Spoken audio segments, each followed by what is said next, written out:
Hello and welcome to Pittsburgh Sports 365's official YouTube channel. We're welcoming you back today on this horrible, beautiful, cold Monday.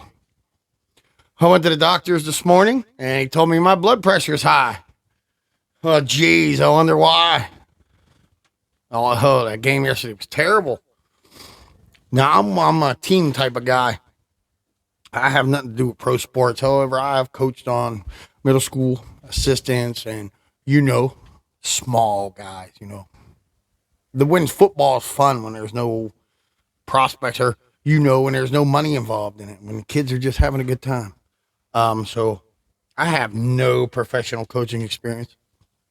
However, I do know that if you hand a running back the ball, a specific individual with a specific number on his jersey, and he straight gashes a defense, 2 runs for, I think it was 96 yards and a touchdown in 2 runs. He had more stats than that, but this is what I'm getting at. If you have a running back that you give the ball to and he absolutely gashes the defense, 2 runs for almost 100 and a tutty, that guy should get the ball on the game-winning drive. When you're headed down to win the game, that should be your game plan. I don't care who you are.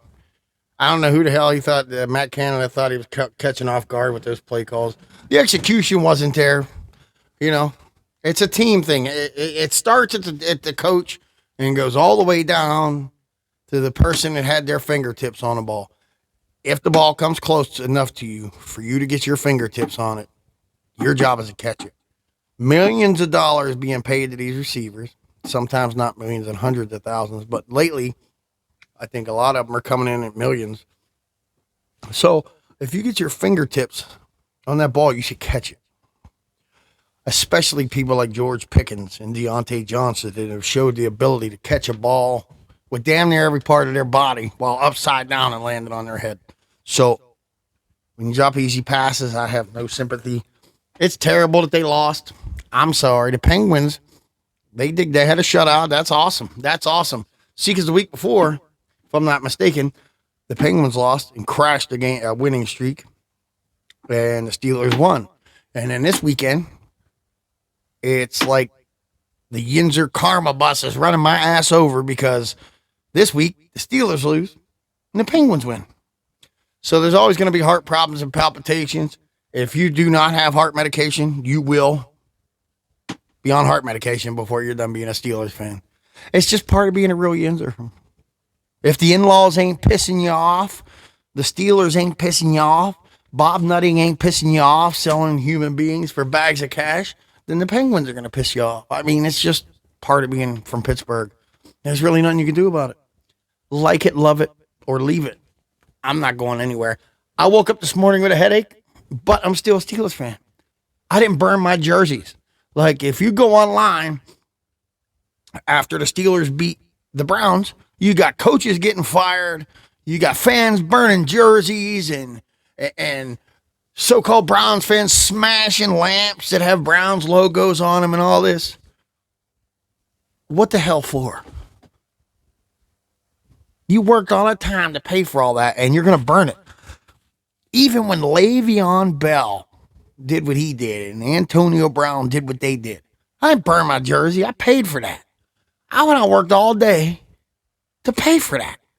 So, you and Jack Oscar burn your jersey if you want. You can say, I'm never going to root for another team you want. I don't care. The Steelers lost. Big deal. We got an issue. It's offense. It happens. And as Steeler fans, we're just spoiled. That's tough. Deal with it. It could be worse. You could be Bengals fans where you've been irrelevant for 20 years and just barely started to make the playoffs. Nah. I'm glad. I'm happy where I'm at. We got a winning record, and we have a chance to figure this out. Sure, Kenny Pickett's missing some throws. Fine and dandy. The offensive line's missing some blocks, and he's taken care of. Sit down, look at the film. The good thing is, not when you're winning, no matter how shitty you look when you're winning, nothing's going to get done. There's no urgency. None at all. But when you lose, then the right people get pissed. So, in my mind, I think the right people are going to say, look, this was going to be, listen, I know they don't fire coaches, and I know they don't do nothing midseason, If they don't fire this Matt Canada, he got to go. Because although the execution wasn't there, just think about it. Play call. 3rd and 15. You throw it 2 yards past the line of scrimmage. Who the hell draws up a play short of the sticks on 3rd down? Who? No good coordinator or coach that I know. Just saying. It don't make no damn sense. For God's sakes, I can understand trying to catch him off guard. And I have brought that up, catching him off guard, but you're not going to catch him off guard. You know that your past game's weak, and it has been. So you're coming out for the game-winning drive. The week before, or the game before, you come in for the game-winning drive, you run it. You know, you had a couple passes in there, fine and dandy, but it was run heavy, and you won the game. This time you want to come out pass heavy. Here's another thing. You need play action. If you're going to gash the defense with a couple really good runs, there's a couple really good runs. Instead of going play action to make the defense think, like, are they going to pass it? And then you got the linebackers that's pissed because you just smacked them in the mouth twice. Defensive line and linebackers they're already flustered because Jalen Warren smacked them in the mouth twice. Any normal coach and coordinator would probably line up for a play action. Because the defensive linemen are pissed. The linebackers are pissed. They just got smacked in the mouth twice. They're mad. So the next time they think that running back's going to have the ball, odds are they're going to go full steam, half thought towards that running back, and the play action would have probably worked to perfection. Not Matt Canada, though. He calls 5 wide, empty backfield, no protection. And wonders why as soon as he snapped the ball, he was under duress. What the hell was that? Anyway, that's just my opinion. When you get 2 good runs, that's where the play action comes in. Because then the defense can't figure it. Like, they can figure it out, sort of, kind of. But if you line up in split backs or single back or I form, they don't know what the hell you're doing. You just ran up their ass twice. I'm just saying.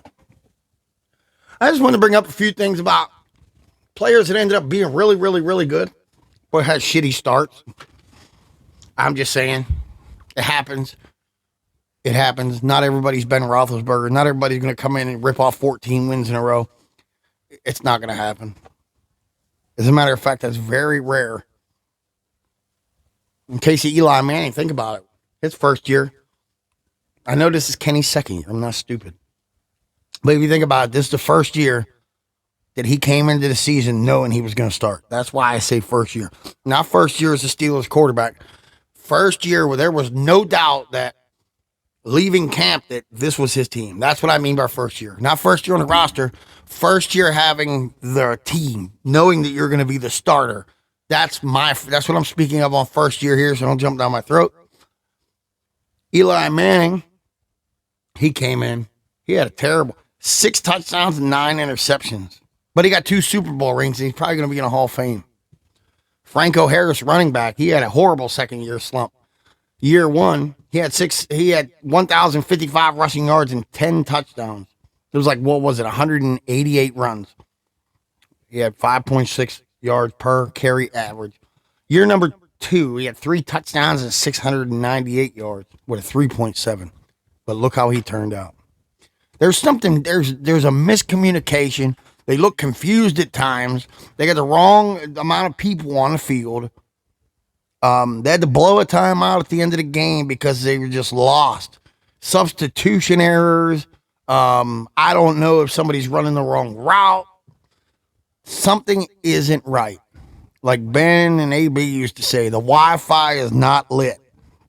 We get that Wi-Fi connection back. And it's not, I honestly think, my opinion in observing everything, watching the game, listening to the post-game interviews, watching Kenny Pickett sit down next to Matt Canada and not pay him any attention, I think even the players are tired of the game plan that's being put forward. I think the game plan, and Kenny Pickett said it, Matt Canada came in there with a game plan to play offense against a man defense. There was no man defense hardly at all. They were throwing zone reads, zone blitzes, zone spies. They were doing zone. And Kenny Pickett made it clear, if you go back and read that newspaper article where he was interviewed just after the game, and there might even be a video. I didn't catch it yet. But there was no adjustment made. In other words, they showed up to Brown Stadium ready to play offense against man defense, and Cleveland came out unusually, because usually Cleveland plays man. I mean, I've seen them play both, but the Browns usually play man against the Steelers for the most part. But there was no, Kenny Pickett said it, there was no adjustment made at all to switch over and go after the zone defense. Canada was still calling plays, according to Kenny Pickett, that were suited for man defense. That's why they didn't work, dipshit. Just saying. If that's going on, then I don't know who's responsible, who's allowing it to go, but I don't know. Not a good operation right now.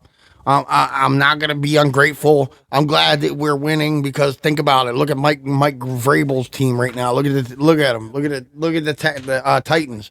Whew, it could be worse. I've seen worse. Don't act like you haven't. Bubby Brister, Bam Morris, all that, Jim Miller. Yeah, you want some more of that? I don't. And listen, when the quarterback's getting pissed because of the play calls, and the running back is going on TV knowing how they are about the media and saying it's the intangibles, it's the play calls, I'm sick of this shit. It's the play calls, trust me. It starts there. And every time they get a shit play call, like they got Pat Freiermuth back. He should have had, if we had a good offensive coordinator, or if we had a good, whoever's draws up the damn playbook. If we had one of them, Muth would have been targeted 15, 18, 20 times. Once you tried to get it to the receivers and you seen that wasn't working, you should have switched over to shooting at the tight ends. I mean, they can't double cover George Pickens, Deontay Johnson. They can't double cover Freiermuth. They can't double cover everybody. They can't. And then just like the week before, they had a few times where they had Jaylen Warren or Najee Harris lined up in an odd spot. They did none of that. They went back to that same bullshit gameplay they went to up until a couple weeks ago. But that's neither here nor there. I digress. Troy Aikman, first year as a starter, 9 touchdowns, 18 interceptions. Didn't really become a good player until the third season. And if you look back at that, a lot of that was the shit that was going on. Like, the play calls were trash. He wasn't getting blocked. Like, KP, like that was stupid. I can't get that out of my head. Like, Kenny Pickett is having problems with completing passes and not hearing them, not sensing the rush and getting blasted. Why do you put him in there with an empty backfield? Why? There should always be somebody back there. Get creative. Line a damn tight end up at halfback. Who cares? Leaving that kid back there on an island ain't helping him. He missed some passes. I want Kenny Pickett to be the guy, but if he's not, he's not. But to be fair, he's not getting everything like he should. The play call was just dumb. Think about that. 3rd and 15, they call a screen, or it's a short-ass little pass. That's stupid as hell. John Elway, his first season. He had 14 interceptions, was sacked 28 times in 11 games. Phew. In the end, John Elway had 158 touchdowns and 157 picks. And then think about Peyton Manning. His first year he went 3-13. Everybody's bitching and complaining. Oh, he had 100 yards, he had 100 yards, he had 100 yards. Yeah, well, when the defense is lining up in zone and your offensive coordinator is sending you in there with plays for man coverage, what do you think's going to happen? Seriously. That's how we ended them 2 games. If you go back and look, even Minka, when they had that pick at the end that hurt the special teams coach, Danny Smith, I think that's his name. But anyway, Minka seen it. Switch from man to zone and pick the ball off. That needs to happen on offense. If Terrell Austin And Minka Fitzpatrick can see that on defense. Where is the personality on offense? It can be like, oh shit, there's lined up with man defense. We need to run a play that is meant to attack zone defense. It's just despicable to see that. Yeah, the stuff I ran out the paper, those are facts. But some of the other things I said are facts, and some of the things I say are opinion. But doesn't matter. Everybody calls it flag football. Well, offenses and defenses have changed. I understand that. And I know they're not the same people.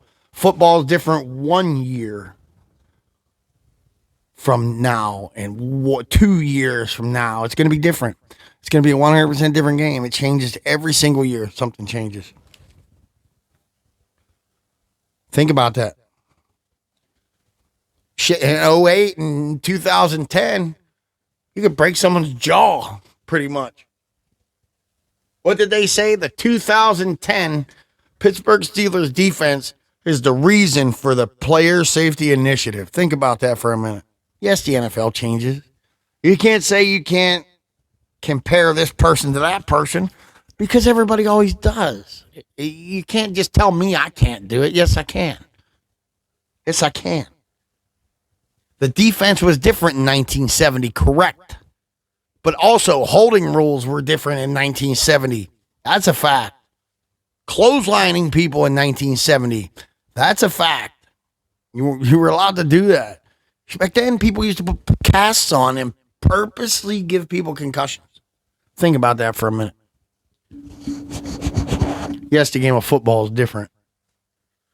It sure is. Without a doubt. Without a doubt. I don't know if Kenny Pickett's hitting a sophomore slump or, as I said, the play calls are atrocious. The play is atrocious. The execution's atrocious. You can't keep leaning on your defense. Period. Matt Canada needs to see what the hell's going on the field and make an adjustment.